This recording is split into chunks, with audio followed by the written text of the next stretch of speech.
What's up everybody, Gundam Flexing here, and in this video we're going to be checking out a product from Square Enix. It is part of their Wonder Arts collection. The model we have in front of us is Zenith Arid Camo variant from the game Front Mission. And for those of you who don't know, Front Mission is a franchise that came out in 1995 and spawned a lot of media such as manga, film, obviously video games, and even mobile video games as well. Now, my only exposure to Front Mission is just basically playing their Front Mission Evolved PC game. It's a third-person mecha game, which isn't too bad. It only took me a couple hours to beat, and I think you could always find it on sale for about 15 bucks on Steam. Now, other than that, that's all my exposure to this product. I know that this guy came out in 2019 and can still run you about $80. So before we go into the model we see in front of us, we're going to check out all the extra periphery items. And coming up first is the backpack. Here it is. Now, one thing I'd like to note is that this product is not cheap and it's definitely not built cheap either. This is a very quality product, similar to other Square Enix products and figurines as well. And one thing that you could always tell is by the extra periphery items, i.e. whenever you attach the backpack to the Zenith, in the back, so you have the little column here, it'll go in there, that this guy is in there pretty good. It does take a lot of effort to actually pull this thing out, and it will take a lot of effort to even knock this thing out of place. So that is like one indication for me to see if this product is cheap. Another periphery item we have is the machine gun. Now this is pretty detailed. If we zoom in all the way, we could actually make out letterings right there. It's a 25 millimeter. It has a ton of divots and a lot of panel lining, which is pretty cool. Now this is just a single piece right here, and this is the handle. Now we'll go and talk about the arms and hands later on, but just to let you all know, the handles for the weapon systems on this model, it does take quite a bit of effort to put him in his hand, and it does take quite a bit of effort to pull it out of the hand. So once it's in there, it's definitely in there, which is a good thing until you want to remove it and replace the weapon system. Just keep that in mind. Here is another weapon system, and it is the Bazooka. It is also a single piece, and great thing about this one is that the handle here, you can move it around like this so it's not to interfere with the posing. And similar, if I could get it to zoom in, here is letters that you can make out. This is an 830 millimeter bazooka or rocket launcher. And again, it is a single piece. Note that the magazine here is not removable. It's similar to the other side. Pretty cool. His last weapon system is his rifle, which is currently on the model itself. And we'll go over the rifle in a bit once we cover the model in its entirety. Another periphery items are his shields.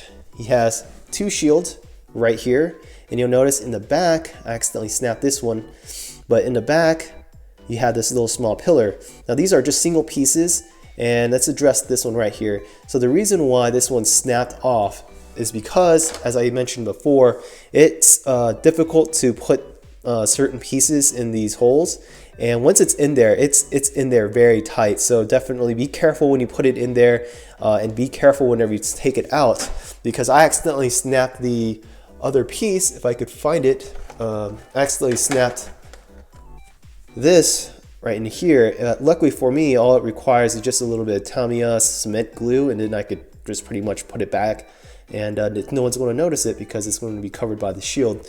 But definitely keep that in mind. The joints here, specifically the ones around his shoulders and his legs, are pretty tight, which isn't bad because it makes the posing less likely to just get damaged or just move around. But yeah, that's just a warning right there.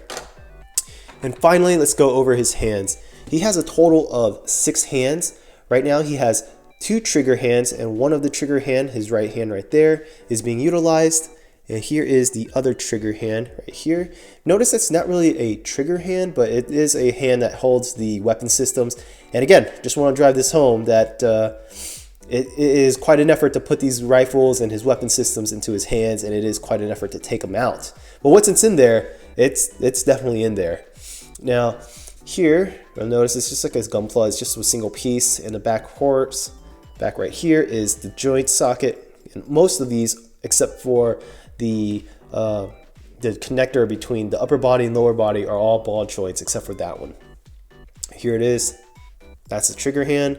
The other one is right there. He has two open hands right here. This is his right one because his left one is currently being used to hold the barrel of the rifle.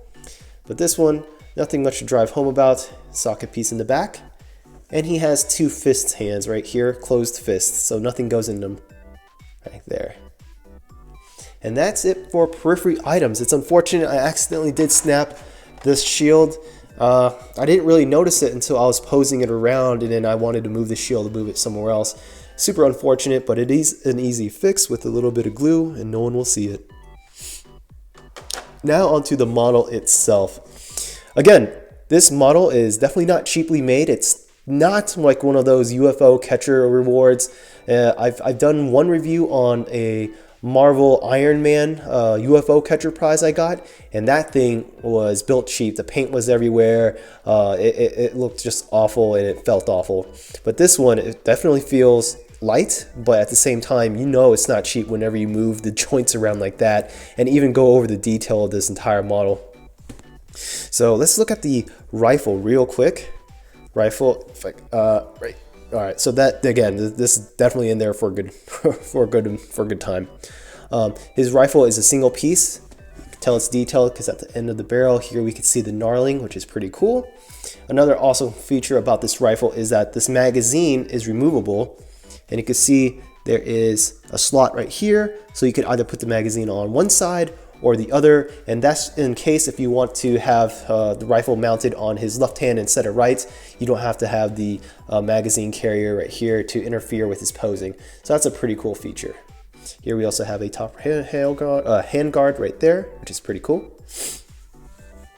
Here's his head. They even painted the eyes, and I want to see if I could show it to you guys. It's red, which is very nice. His body, right, very simple right here. It can move left and right like this. And his shoulders right here, what I'm pointing out right here, again, are very tight. So it is difficult to move them out of posing once you do it, which is great. It can flex inwards and outwards. And what's connected to the shoulders to the arms, he's able to sort of pop out his arms like this to give it more mobility, which is great, like that. And even this joint is very tight as well. Now, when we're talking about the shields, right here, and this is the one that's not messed up, you could put the shield at the top right here through this socket, through both sockets on both sides. They're symmetrical. Through the sides right here, right there, or through his arms right here or right there. And I sort of don't want to do it because I don't want to accidentally snap my only good shield now. But yeah, you have a bunch of options right there as well. Here's his arms connector right there. Now this one is pretty loose. I would say his elbows and knees are actually the loose joints, and they're not loose, too loose, but they are looser than the ball joints right there. And again, what's connecting his top body to his bottom body is pretty much a single joint like that. So that way he's able to twist 360 like this for no other reason, just to show you there. Here's his back. If you're interested, it's very detailed.